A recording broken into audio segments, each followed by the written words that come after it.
Summer is dead. Autumn is here. I know that the definition of the seasons varies depending on where you are, who you are, etc. And the autumnal equinox isn't actually till later in September, but I am very much of the September, October, November, autumn, which is also in keeping with the fact that I am just very much in an autumnal mood. My autumnal mood has come early this year and I'm not exactly sure why. It might be how much I've been enjoying reading creepy horror novels. It might be because outside is all dark and misty at the minute. Who knows, but I'm here for it and I'm embracing it. So I thought I would kick off the month of September as well as the autumnal season with a little vlog, so both a reading and writing vlog. The plan is to keep you updated on what I'm reading, what I'm working on, and just setting myself up for a new season, because today, as I'm filming, it's Monday, the first Monday of September, and I already have like 2 big projects sort of progressing this week, if that makes sense. So the first one is that I just received my notes and feedback and edits from my editor on my novel, which is slated for spring next year. Again, I'll keep you updated when we have the book cover and the official release date, but I'm so thrilled to hear that she loved my latest edits, and we're very much now just at the line edit stage. So the plot is tick tick tick, we're all good there, and it's time to just fix my inability to spell and all of the sentences that probably don't make sense. That's kind of what line edits are, as well as some small like, oh, clarify this point. But I just got that email this morning, which was super exciting. And today also marks the beginning of my being on submission. So I'm officially on submission at the minute. And what submission means is that my agent is currently working on getting me a publishing deal for a book. So in this case, it's a non-fiction book, so it's not a novel in which I've written the entirety of and it's out on submission. It's a non-fiction adult history book for an accessible general audience about antiquity, and specifically about women and antiquity, but I don't want to go any more like specific than that, because I just don't know how much you're supposed to share about projects when they're in this very like early potential stage. It's a project though I've wanted to write and work on for a while now, and over the past few months I have done the research for and written up a chapter of the book so that there's sample material, and created a sort of detailed outline of what the book will look like, so that my agent can take that to editors at different publishing houses. And that's sort of standard with non-fiction, because it's a slightly different writing process than fiction, because there's so much research involved. A lot of non-fiction book deals happen without the full manuscript, but with proof of concept and research skills and samples of writing, etc. So yeah, that begins today, and I have no idea how long this process will be. I don't even know if I'll get a book deal. Books die on submission probably every day, but I have my fingers crossed and I'm really excited, and I'm hoping it will find a home. And again, maybe it's the weather, maybe it's all of the Twin Temple I've been listening to, maybe it's what I've been reading and watching, but I'm feeling very inspired, and by that I mean I'm planning on writing a horror novella. Now, if you've watched me for a long time, you've seen me say I'm going to write a lot of things, and I have started and written large chunks of lots of things, and I think this is part of the process of being a writer, is just sort of like, if you have an idea, give it a try. That's my attitude to life in general. If you think you're interested in something, you know, just give it a shot. And at the moment, my inspiration is lying in horror, and particularly in contemporary feminist horror, and I've been mulling over this idea for a little while now. And we were on holiday last week, Chris and I, taking a little relaxing break. We got engaged, if you didn't know, and it's been a really nice refresh end to the summer, and I'm feeling like, oh, I want to start a new project. So in between my regular work, in between my paid work, I'm hoping to work on that novella this week. So yeah, this week I have some writing I'd like to do, I have edits I'd like to do, I have other bits and pieces I would like to and need to do, and I also plan on doing a little bit of spooky seasonal reading to get me further into that mood. So what I am currently reading is a horror novel on the BookBeat app on my e-reader, which I don't have in front of me right now, but the book is called Diavola, and it's about a woman who is in her early 30s, I think, and she is visiting Italy with her family. Now, she doesn't have like the closest relationship with her family. She always feels like a bit of an outsider, but they do this big annual trip, and this year they've gone to Italy, just outside of Florence, I believe, and they're staying in this old Italian manor house, which, could it be haunted? It is a haunted house narrative. I don't know what shape that haunting is fully going to take at this point. I'm about 25% of the way into the book, but so far it's very intriguing. I'm enjoying the setting, and I do just generally really enjoy haunted house narratives. I actually just finished another haunted house narrative, which was Tell Me I'm Worthless by Alison Rumfitt, but I want to talk about this later in the video because I'm going to include a little segment during the week where I review the recent horror films and books I've read and watched, because there's been a few of them, and I thought it would be in keeping with this vlog to sort of include that as a section in this video. So yeah, that probably gives you a little bit of an idea what to expect from this video. I think it's going to be a bit of a mishmash of things, but hopefully with a bit of a kicking off autumn theme. And I also have to include a massive thank you to Skillshare, who are the sponsor of this video. So while I will be writing and editing during this vlog, and I will take you along on that journey as best as possible, I am not a writing tutor, and I have never claimed to be somebody who can teach others to write. But if you are looking to learn a new skill, or to brush up on your plotting or character development or poetry writing or short story writing, then Skillshare is the place to go. Specifically, Skillshare is the largest online learning community for creatives. And by creatives, I mean creatives in pretty much every field, whether it's writers or illustrators or video makers or so many other skills that you can learn on there, as well as creatives of all different skill levels. So whether you're starting out learning to knit, or whether you have published a non-fiction book and are looking to get into fiction, or whether you've been doing something for years now like me and still just sometimes need a little bit of assistance when you're trying out a new genre or a new format, or just want to see how somebody else goes about something. So one of my absolute favourite courses that I've completed on Skillshare is from the author Lisa Coe, and it's specifically on writing fiction, but on 5 creative tasks you can do in order to create a compelling plot. And when I was actually first plotting the novella I'm planning on writing next, I used her sort of template in order to help me just like sort of flesh out the plot and the characters and their motivations and where I wanted the story to go, and I found it really, really helpful. But like I said before, I'm all about just like giving things I want to try a go, and I think Skillshare really facilitates that if you're looking to try something new or build on an existing skill. And then when you've done all that, you can go and learn Photoshop and video editing skills to help you market your book when you're done. But yeah, big fan of Skillshare, who've also provided me with a 1-month free trial for my followers. I have a link that's currently in the description box down below, which the first 500 of you to click on and use to sign up to Skillshare will get a 1-month free trial of their platform through. So what did I say before? Why not give it a try? Use the link down below to grab that 1-month free trial and see if you can learn something new. And with that, I believe I've covered everything that I wanted to cover in this introductory segment to the vlog, but I hope you'll stick around, find out what happens next along with me. In the meantime, I've got to go send some edits to my editor at Pan Macmillan, and I will check in with you in the next clip.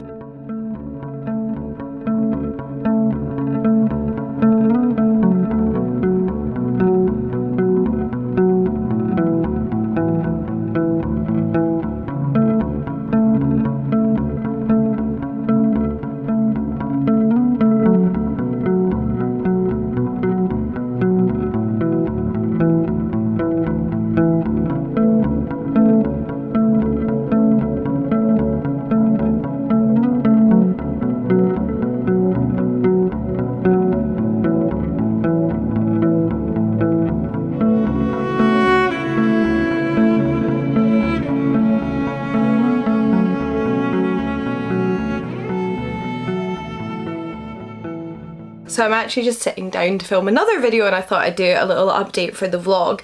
I'm about to film a video essay, which shouldn't sound like as big a deal as it is, and the video essay should already be live, so you'll know it's all about Helen of Troy from Greek mythology, who's actually one of my favourite figures of Greek mythology. I find her fascinating, as well as her legacy and all of the discourse around her. She has an entire chapter in my PhD thesis, so this is a video I've wanted to film for the longest time, but I'll use this video as an opportunity to say that I have been putting it off.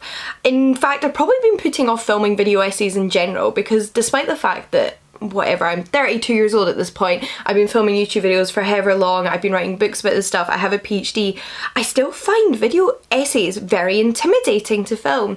I think it's because I put a lot of pressure on myself that if I do a video on a topic, say like I did a video on Medusa, then it has to be exhaustive. It has to cover everything. I can't leave a single detail out, and I have to say everything relevant there is to say.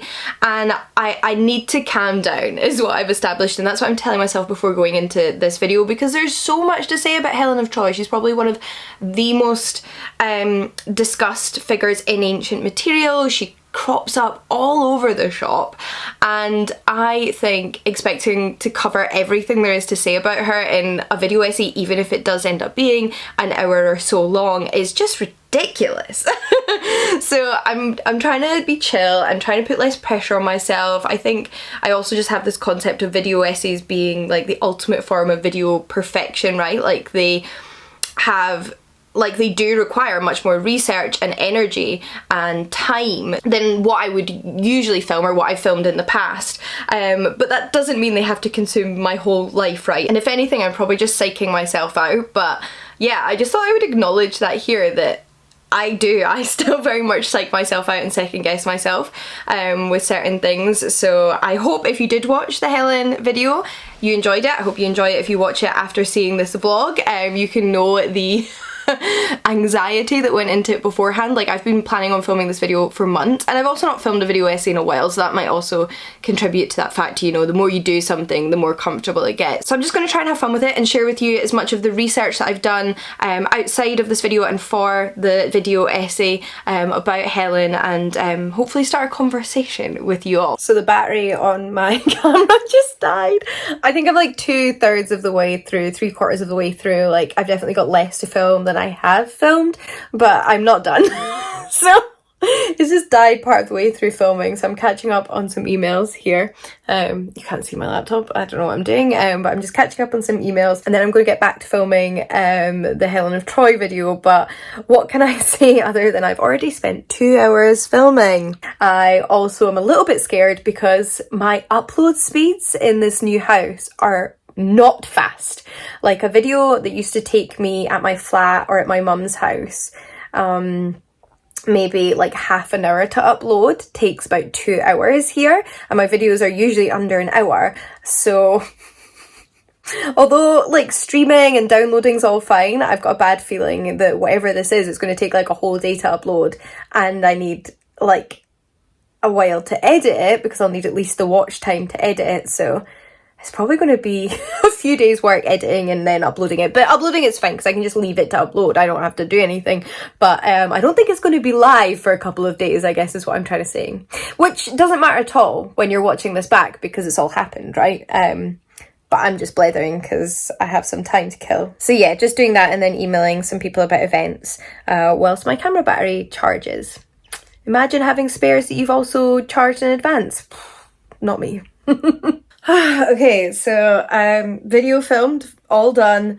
Have not started the editing yet. It's going to be a job, I think, but I'm going to actually start that this evening because I'm taking a half day tomorrow. I'm meeting a friend for breakfast, Katrina, who's on Instagram and TikTok. I'll pop her username up on the screen for you, and I don't know, breakfast might turn into a pop into the bookshops, which means I think I'm going to spend a little bit of time editing tonight to sort of make up for that time. But first I need to organise some bits and pieces and travel for October, because I'm going to be down in London and on a panel in Brighton regarding queer lit, so I have some stuff to like sort out for that. So I'm gonna also do that before we eat dinner, and then I spend the evening doing a little bit of work. So that's my plans just now. Last night we did end up staying up late watching a lot of X-Files. We were at quite like a pivotal point, Chris and I, in X-Files. We were in the final parts of season 4, I think, which overlapped with the beginning of season 5. Like, it was like a follow-through storyline, so we ended up watching like 3 episodes back to back. If you've never watched X-Files, I know it's like a very old school TV show that's been around for a while, but if you've never watched it, it is well worth a watch. I really, really, really enjoy it. As much as I love Scully and Mulder, I am just here for Skinner, for Agent Skinner. And if you've seen it, you know, right? Like, you know. So we ended up staying up late watching a ton of X-Files, but I am a little bit further into my book, so I thought I'd just give you a little reading update before I do my bits of admin and then have my bath. So like I mentioned in the introduction, I'm reading a book called Diavola on the BookBeat app, although I think I might have called it Diavolo in the introduction, but there you have it. It's a horror novel published by Tor that's set in Italy about a haunted house and a woman that's there on holiday with her family.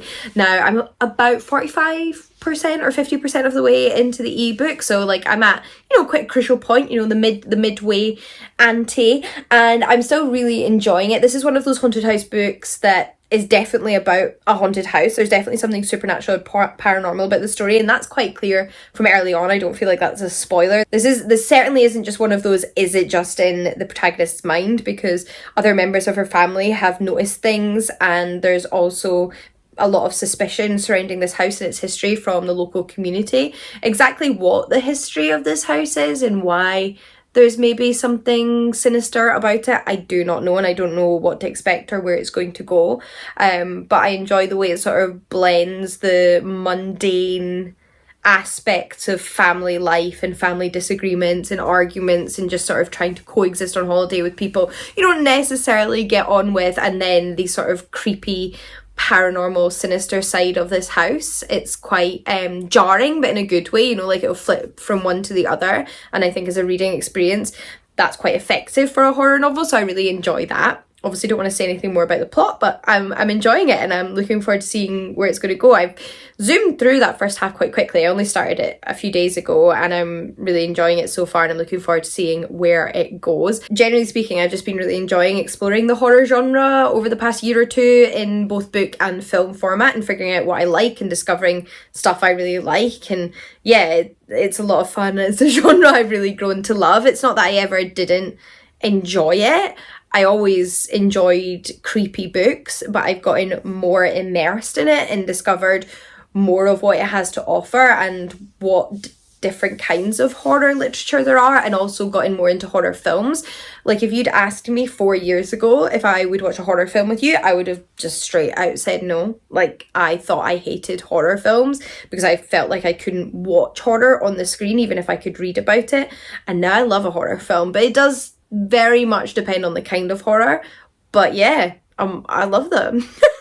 I've become a little like horror fangirl in some regards. So yeah, I do want to include some actual reviews of books and films in this vlog, but for now I'm just a little bit after chatting to the camera all day about Helen of Troy, and I think I need that nice relaxing bath. So I'm gonna go for now and I'll check back in with you later.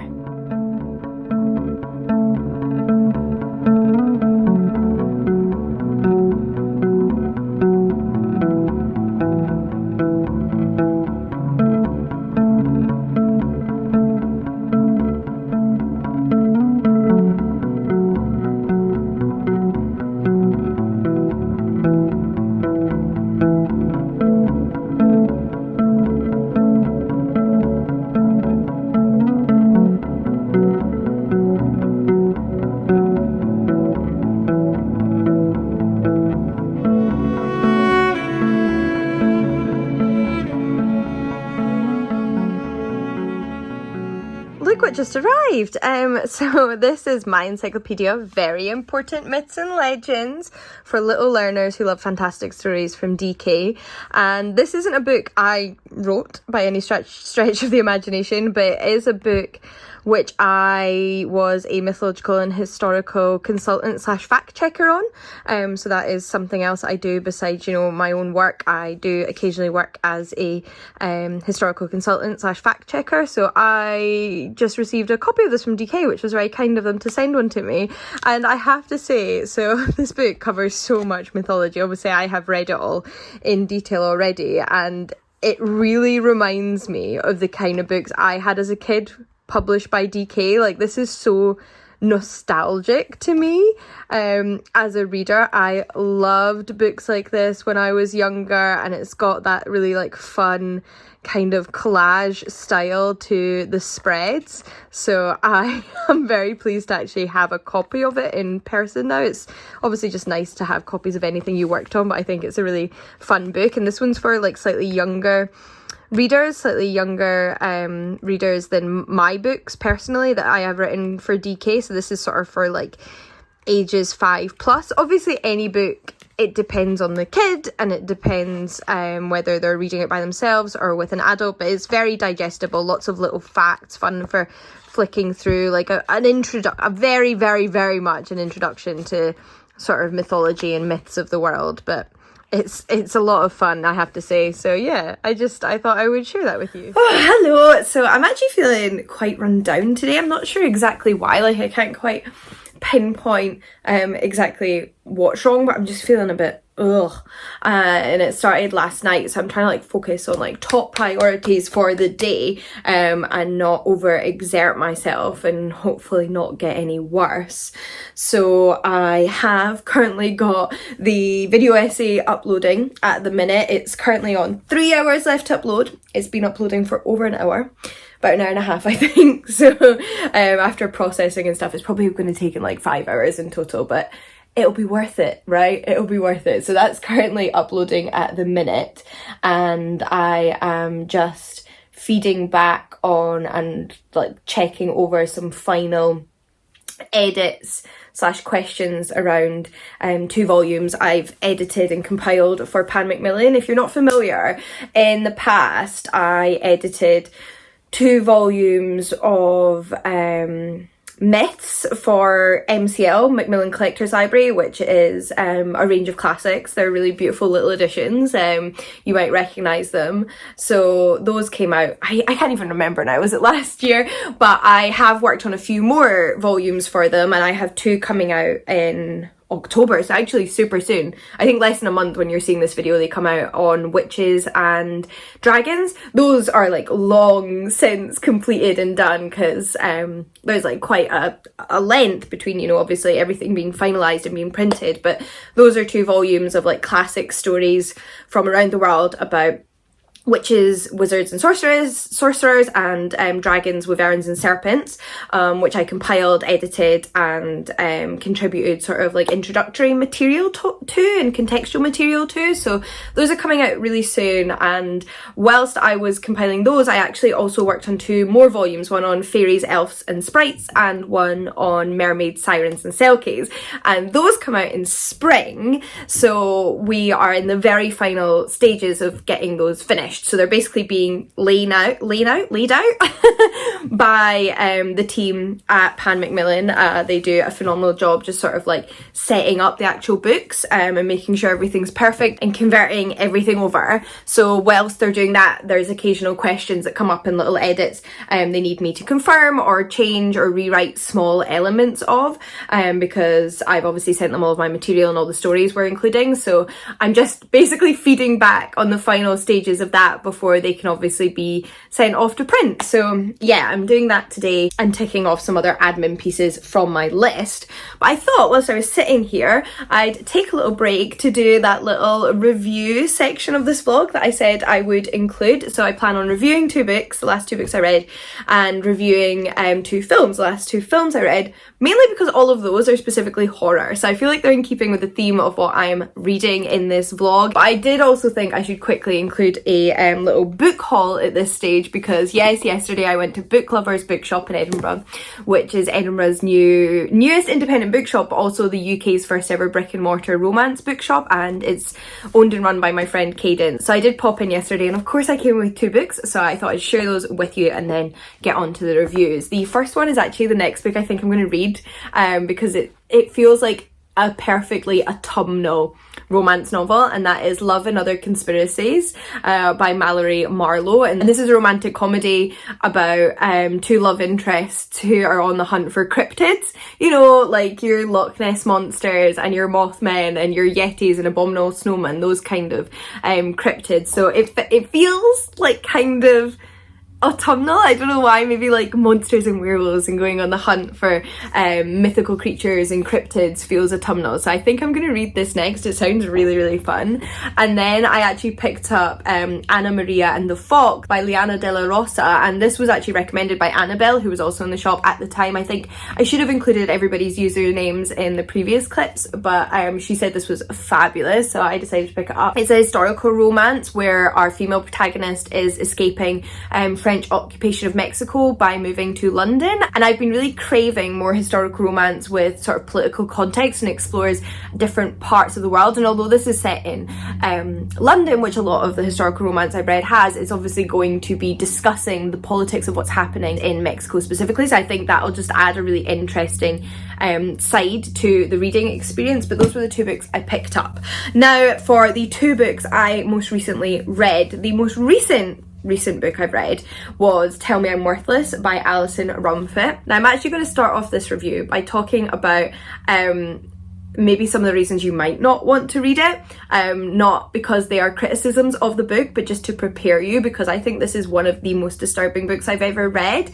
And you know, we're all in different places in our life, and when we're going through different things or feeling different things, we can read different things, and I think that's really important to know going in. So this is a very visceral, gory, violent book, and a lot of that violence, including sexual violence, is explicit and on the page. It's not just brief, it's not just referenced in the background, it is on the page, and it's very, very intense to read. I did actually take a little break for a few days about halfway through this book, just for a couple of nights where I wanted to read something more cheerful, and Chris and I read Jeeves and Wooster stories. I needed a little bit of levity because it was so intense. But I don't think, again, that these are criticisms of the book or bad things about the book. These are intentional facets of the book. I just think they're important to know going in, and I will probably never reread this book for that reason as well. However, I'm really glad I did read it, and I think it's a really good book.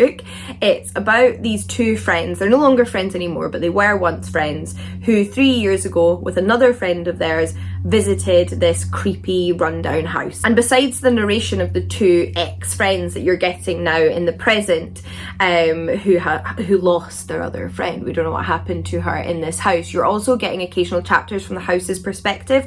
So there is a very explicit sort of paranormal element to it, but that paranormal element through the voice of the house is very, very explicitly also a metaphor for fascism and the far right in the UK, although sometimes, like, does the sort of prefix of far need to be said? So the book is exploring sort of the rise of modern day fascism and the roots of that in the UK in sort of white nationalism. It explores racism, transphobia, xenophobia, anti-Semitism, homophobia. It's really unpicking a lot, but also kind of exploring how interlinked all of those forms of hatred are, and how they can all be weaponized and are weaponized by the far right. And this book came out, I think, maybe 3 years ago. I think it was written in 2021 or came out in 2021, but it feels particularly relevant given some of the stuff that's been happening in the UK in the past couple of months. I say that as if it's not very relevant 2 years ago or 1 year ago or 5 years ago or 10 years ago. But basically what I'm trying to say is that I think it's difficult to read this book now and not think of the recent violence in the news. But in addition to that side of things, it's also very explicitly exploring a lot of anti-trans rhetoric in the novel, because one of the protagonists is trans. So again, that's obviously very much at the forefront, and I just thought it was very, very well done. If hard to read in parts, I think it's very, very Very well done. And before that, I just finished Bluebeard's Castle by Anna Biller, who you may know as the mind behind the Love Witch film, which I haven't actually seen, but I'm really excited to watch now that I've read Bluebeard's Castle, because I also really enjoyed that. So it's been a film that's been on my list to watch for a little while, but now I'm like, okay, priorities is getting watched before this Halloween. I've got like a list of kind of creepy movies that I want to watch before Halloween this year. Don't know why, that's just how I've organised it, and that's on there. So this is another interesting book which very explicitly explores domestic violence and gaslighting, and it's heavily inspired by classic Gothic tropes. There's some explicit references to Daphne du Maurier's Rebecca in the novel, and I'm sure to other Gothic novels I've not read, so just wasn't aware of the references to. But it takes a lot of the themes and tropes of Gothic literature and holds up a magnifying glass to them. It doesn't rely on subtleties, this book. It's a very explicit book in exploring the themes it explores that I mentioned before, and it's not a historical novel itself. It's set in the present day, and it's about a wealthy young woman who falls in love with a strange charismatic man that she meets whilst at a wedding, and they move to a castle together, and it's about his changing personalities and the toxicity of their relationship and how he mistreats her and how she sort of attempts to hold on to that love and that relationship and fix him, and it just very much gets inside the head of somebody who is being manipulated and mistreated by their spouse. And unsurprisingly, it's also quite difficult to read in moments, but I think very well done, and it does a really great job of sort of having both sides of the protagonist's experience on page for the reader. Like, in parts the book feels very sensual and exciting and adventurous and romantic, and then in other moments it's unsettling and terrifying and insidious and ire-inducing, and then sometimes it's both of those things at once. And I think in that way it's putting her experiences and her sort of mental state onto the page. Very atmospheric, and I really enjoyed it, and I do hope that Anna Biller writes more novels, because I would definitely read them in the future. So those were the two horror books I read most recently. But in terms of horror films, I just saw Blink Twice in the cinema, which is the new horror film starring Channing Tatum, and I loved it. I think it ties for first place with Immaculate for favourite horror films that have come out this year so far, because I really enjoyed both of those films. But Blink Twice is about a woman who agrees with her friend to go to the private island of this rich celebrity that she's always admired and just like have a fun, adventurous time in his private island. Except when she's there, things maybe aren't as perfect as they seem. She starts to sort of lose evenings, her memories aren't what they used to be, and can I say more than that? I don't really want to give anything away. I really loved the performance from the protagonist, Naomi Ackie. I thought she did a phenomenal job at capturing the fear and desperation you would experience in that situation. And I also thought that Channing Tatum was fantastic in a more insidious role, and I'd love to see him in more like psychological thrillers / horror films. I thought he was really good in that role, and I just thought it was a really great film. I thought the way it was filmed and directed really added to the sense of confusion and disquiet that you experienced, and I guess that's also on the director, Zoe Kravitz. So yeah, I thought that was great. And then I watched Abigail. This I watched on streaming. I'd wanted to see it in the cinema, didn't get around to it, but I finally watched on streaming, and this is a film about a group of criminals who kidnap a child to blackmail her very rich father for lots of money, only to discover that she's a vampire. And that is very much part of the marketing of this film, so I feel like I can't get around mentioning it, but I do think that it would have been a better film if that had been more subtle and taken longer to be acknowledged in the film, and maybe not been given away from the very beginning and from the marketing. Like, if you hadn't known that, I think it could have been better. And overall, I think it was a bit of a mixed bag. I think the performances were really great. Like, I think the actors in it were really great. I just think there were moments in the scripting that weren't that fantastic. But I did particularly love the performance of Alicia Weir, who was also in Matilda. She's fantastic in this film. She's such a great young actor. So mind-blowing. I really thought that was well done. But it was like an okay film. Do you know what I mean? Like, I enjoyed it. It was entertaining to watch. It was nothing grand. It didn't say anything particularly interesting, and I'll probably never watch it again because it wasn't that captivating that I'd want to re-experience it. But that's not to say I wouldn't recommend it if you're just looking for like a slightly silly, entertaining horror film. Those are my recent horror book and film reviews. I am now going to go back to getting some work done, and I'll also probably finish reading Diavola tonight because I've only got about a quarter left, so I'll have another review for you very, very soon.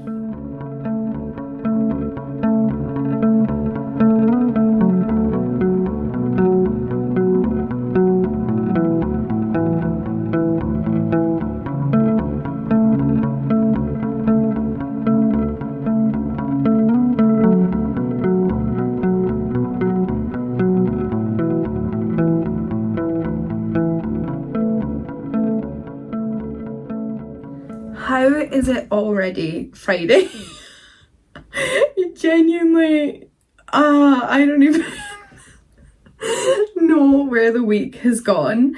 I really thought I was going to spend some more time writing this week, which is why I should probably film a vlog and then film the introduction, because then I'll like know what I'm actually doing in it. But between like filming, editing videos, editing books, and like other bits and pieces that are just boring and like there's nothing to say about on camera, I have written nothing, so I am going to do a little bit of writing today so the week doesn't go past without any writing. Like I mentioned in the beginning of the vlog, I am writing a horror novella.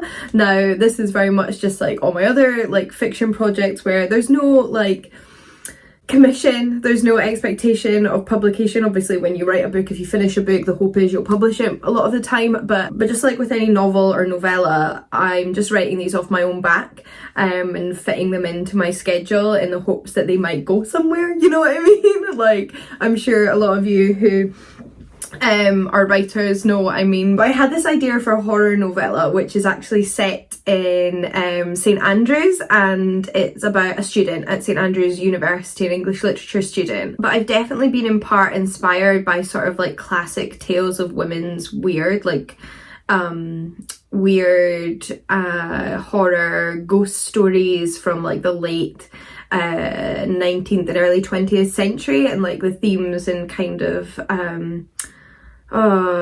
literary devices used in those stories. They've definitely inspired this novella, even though it's a contemporary book. And the intention from my perspective is that it will also explore sort of kind of being a young woman in the 21st century. But plot wise, I'm gonna like keep that all down low in my head because it's very early stages. I've written about 10,000 words because once I had the initial idea, when I am writing fiction, I typically take the initial idea and see where I can get with it. Like, I just chuck some words at the page and kind of like see what style it's coming out in and kind of like what form it's taking just from that initial like few plot points that I have. And then once I've got that little bit of writing done, and when I'm feeling a little bit more familiar with the character and the storyline and the world, I mean this is just set in contemporary St Andrews, but you know what I mean, like the specific situation of the characters and her university life, etc., then I go back to the planning board, I go back to the drawing board and reconsider like what works and what doesn't work and exactly how I want this book to look. And after having had that little holiday that Chris and I had recently, like I said, I'm feeling more at the stage now where I want to like go back and break it down.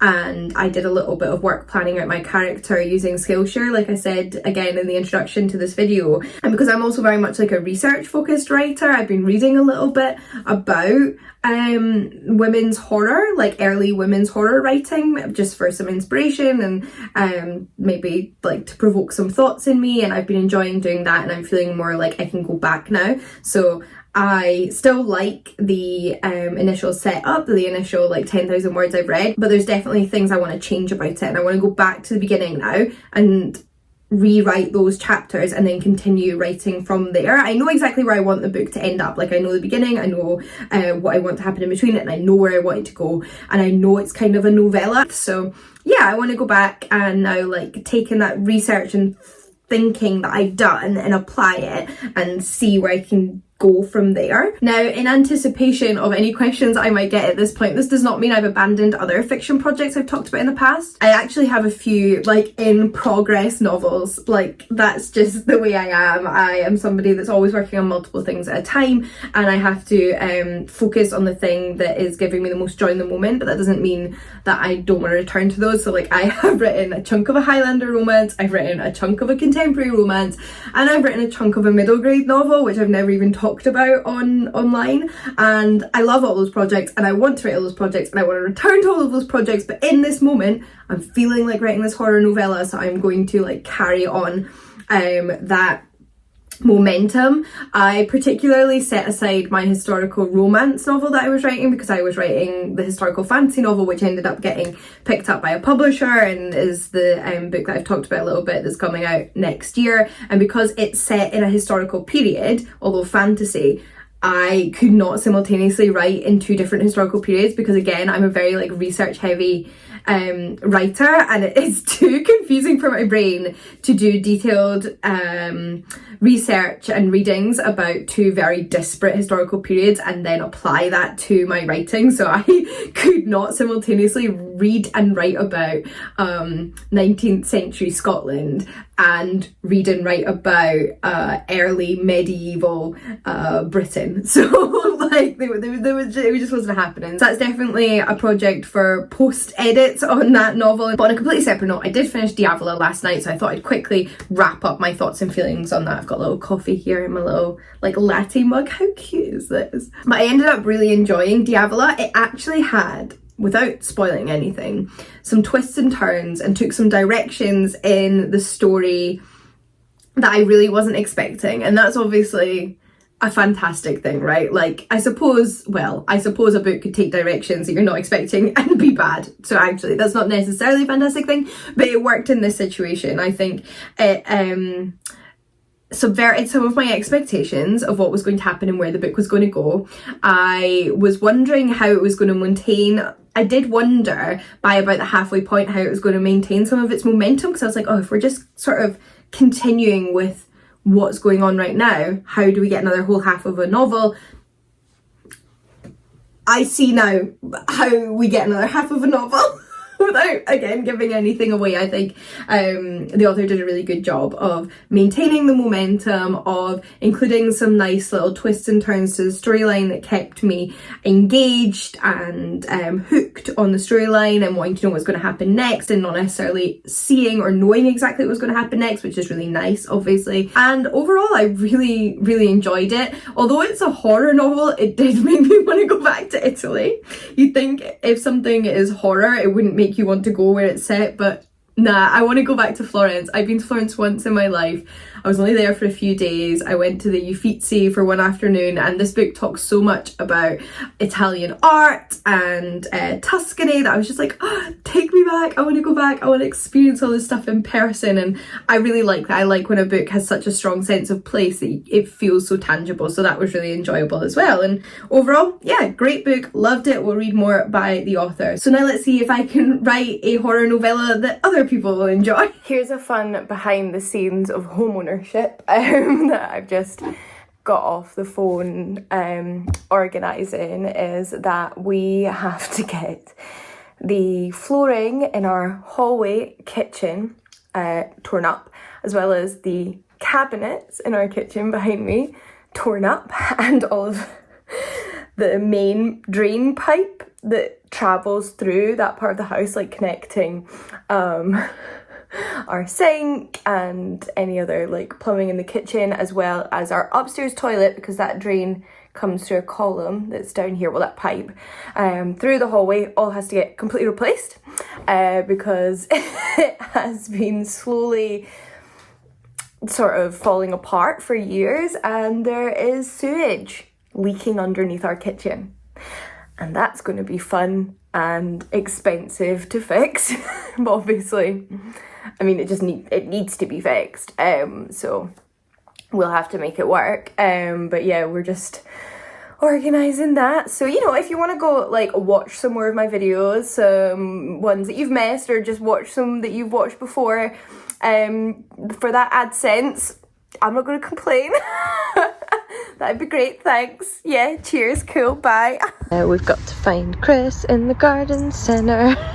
Where has he gone? Oh no. There he is. In his natural habitat. Look at this butterfly. It's so big and beautiful. Oh, stunning. Oh my goodness.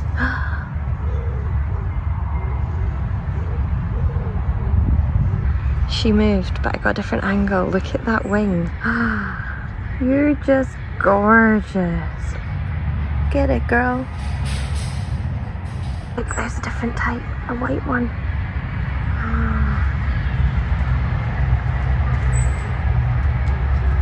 There's another one, but this one's different.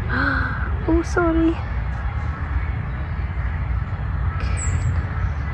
Honestly, just come to the garden centre if you want to see some wildlife. Everybody needs a garden wizard. Woo! We grew a strawberry, an actual edible strawberry.